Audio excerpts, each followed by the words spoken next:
ایک دن کا. اور آپ سوچ رہے ہوگے کہ چلو شادی خوشی کا ماحول ایک دن بجا لے گے, لیکن میں ان سے تمام باراتیوں سب سے محبت کرتا ہوں, اس لیے کہ آپ نے مصطفیٰ کا کلمہ پڑھا ہے. آپ کی مجھے فکر ہے بھائی, کیونکہ ہم ایک دن گانا آپ دیکھ رہے ہوگے مسلمانوں کی کتنی پریشانی ہے.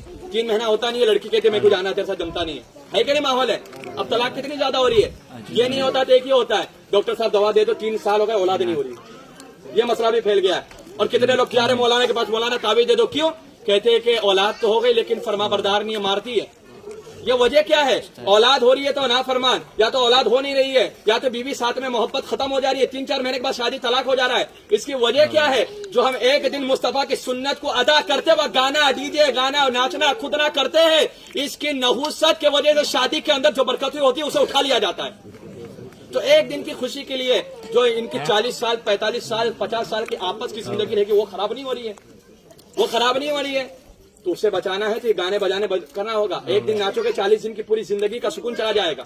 ایک دن ناچنے سے سنت رسول کے دائرے میں رہ کر شادی اور نکاح کرو گے تو 45 سال تک اللہ اس کے رسول آپ پر رحمتوں کی بارش عطا فرما دے. سبحان اللہ. تو 45 سال کی زندگی کو اگر اچھا بنانا ہے تو شادی کے اندر خرافات کو ختم کرنا ہوگا.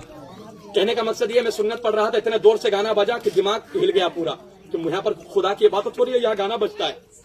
یہ اللہ کا گھر ہے, اولیاء اکرام کا گھر ہے, لیکن میں یہ نہیں کہتا ہوں. لیکن آپ کو بتا دیتا ہوں کہ میں آپ پرسنل اس لیے کہ اس گاؤں کا امام ہوں, اور جب تک آب و دانہ رہے گا میں یہاں رہوں گا, کوئی ہٹا نہیں سکتا. جب تک اللہ چاہے گا کھلائے گا. اور میں حق بات میرے دماغ, کیونکہ وہ امام کچھ کام کا امام نہیں کہ جس کا ایمان کمزور ہو. اگر کھڑے ہو کے نہیں بولتا تو میرے پیچھے لوگوں کی نمازیں نہیں ہوتی, کیونکہ یار غلط ہو رہا ہے اور امام بولا نہیں تو میرے پیچھے نماز پڑھ کے کیا فائدہ. امام بزدل ہے, بزدل کے پیچھے نماز اور اس کی ابتدا کرنا جائز نہیں, حرام ہے. سمجھ رہے بات کو؟ تو کہنے کا مقصد یہ ہے, تو میں امام ہوں تو میں اپنے